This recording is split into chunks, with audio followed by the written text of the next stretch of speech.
ಸಭೆ ಸಮಾರಂಭಗಳಲ್ಲಿ ನಾವು ಸಾಮಾನ್ಯವಾಗಿ ಊಟ ತಿಂಡಿಯ ಅಥವಾ ಉಪಹಾರದ ವ್ಯವಸ್ಥೆ ಮಾಡಿರ್ತೀವಿ.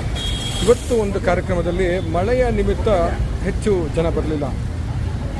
ಅಲ್ಲಿ ಮಿಕ್ಕ ಪದಾರ್ಥ ಬಿಸಿ ಬಿಸಿ ಕೇಸರಿಬಾತು ಖಾರಬಾತನ್ನ ಹಾಟ್ ಕಂಟೈನರಲ್ಲೇ ತಂದಿದ್ದೀವಿ. ಇಲ್ಲಿ ಎನ್.ಆರ್. ಕಾಲೋನಿಯ ಒಂದಷ್ಟು ಸಜ್ಜನ ಬಂಧುಗಳ ಜೊತೆ ನಾವು ಸೇವಿಸ್ತಾ ಇರೋದು ನೋಡ್ಬೋದು. ಈ ರೀತಿಯ ಆಹಾರದ ಸದ್ಬಳಕೆಯನ್ನು ನಮ್ಮ ಒಂದು ಕಾರ್ಯಕ್ರಮಗಳಲ್ಲಿ ಆರ್ಗನೈಸ್ ಮಾಡುವಾಗ ರೂಢಿಸ್ಕೊಂಡ್ರೆ ಒಳ್ಳೆಯದು ಅಂತೇಳಿ ನನಗನ್ಸುತ್ತೆ. ಧನ್ಯವಾದಗಳು.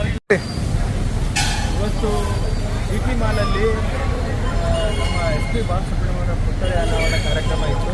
ಮಳೆ ಕಾರಣದಿಂದ ಸಾಕಷ್ಟು ಜನ ಬರೋಕ್ಕಾಗಿರಲಿಲ್ಲ. ಅಭಿಮಾನಿಗಳಿರ್ಬೋದು, ಸಾಕಷ್ಟು ಫುಡ್ಡಲ್ಲಿ ಉಳಿತು. ಉಪ್ಪಿಟ್ಟು, ಕೇಸರಿಬಾತು, ಬೇರೆ ಬೇರೆ ಪದಾರ್ಥಗಳೆಲ್ಲ ಉಳಿತು. ನಾವು ಅದನ್ನು ತೊಗೊಂಬಂದು ಇವತ್ತು ಡಿಸ್ಟ್ರಿಬ್ಯೂಟ್ ಮಾಡ್ತಾಯಿದ್ದೀವಿ. ಈ ರೀತಿ ಕಾರ್ಯಕ್ರಮಗಳು, ಸಭಾ ಕಾರ್ಯಕ್ರಮಗಳಿರ್ಬೋದು, ಮದುವೆ ಮುಂಜುವೆಗಳಿರ್ಬೋದು, ಏನೇ ಕಾರ್ಯಕ್ರಮಗಳಿರ್ಬೋದು, ಸಾಕಷ್ಟು ಕಡೆ ಆಹಾರ ಪದಾರ್ಥ ವೇಸ್ಟ್ ಆಗಿರುತ್ತೆ. ಅದು ಸಂಸ್ಕರಿಸಿದ ಆಹಾರ ಅಂದರೆ ರೆಡಿ ಮಾಡಿರುವಂಥ ಆಹಾರ ಸಾಕಷ್ಟು ಕಡೆ ವೇಸ್ಟ್ ಆಗುತ್ತೆ, ಅದು ಚೆಲ್ಲಿ ಬಿಡ್ತಾರೆ. ಆದರೆ ನಾವು ಅದಕ್ಕೆ ಆಸ್ಪದ ಕೊಡದೇ ಪ್ರತಿಯೊಂದು ಆಹಾರವನ್ನು ತೆಗೆದುಕೊಂಡು ಬಂದು ಅದನ್ನು ಬೇರೆ ಬೇರೆ ಕಡೆ ಯಾರು ಅದರ ಆಸಕ್ತರಿರ್ತಾರೆ, ಎಲ್ಲಿ ಜನ ಇರ್ತಾರೆ, ಅಥವಾ ಅನಾಥಾಶ್ರಮಗಳಿರ್ಬೋದು, ಅಥವಾ ಸಾರ್ವಜನಿಕರಿರುವಂಥ ಬಸ್ ಸ್ಟ್ಯಾಂಡ್ಗಳಲ್ಲಿ ನಾವು ವಿತರಣೆ ಮಾಡ್ತಾಯಿದ್ದೀವಿ.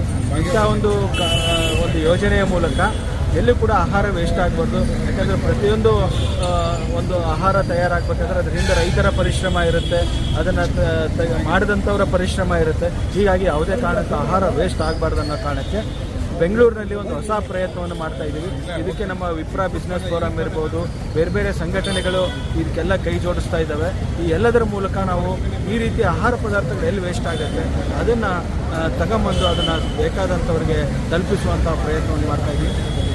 ಎಲ್ಲರೂ ಕೂಡ ಈ ರೀತಿಯ ಆಹಾರ ಪದಾರ್ಥಗಳನ್ನು, ಅದರಲ್ಲೂ ವಿಶೇಷವಾಗಿ ಕಲ್ಯಾಣ ಮಂಟಪಗಳಲ್ಲಿ ಎಲ್ಲಿ ಮದುವೆ ಮುಂಜುಗಳಾದಾಗ ಉಳಿಯುತ್ತೆ ಅದನ್ನು ಬೇರೆಯವರಿಗೆ ತಲುಪಿಸುವಂಥ ಒಂದು ಪ್ರಯತ್ನವನ್ನು ಮಾಡಿ ಮತ್ತು ನಮಗೆ ಅದರ ಬಗ್ಗೆ ಮಾಹಿತಿಯನ್ನು ಕೊಟ್ಟರೆ ನಾವು ಅದನ್ನು ತಲುಪಿಸುವಂಥ ಒಂದು ಪ್ರಾಮಾಣಿಕ ಪ್ರಯತ್ನವನ್ನು ಮಾಡ್ತೀವಿ ಅಂತ ಹೇಳ್ತಾ ಎಲ್ರಿಗೂ ಧನ್ಯವಾದಗಳು ಅಂತ ಹೇಳ್ತಾ ಇದ್ದೀನಿ.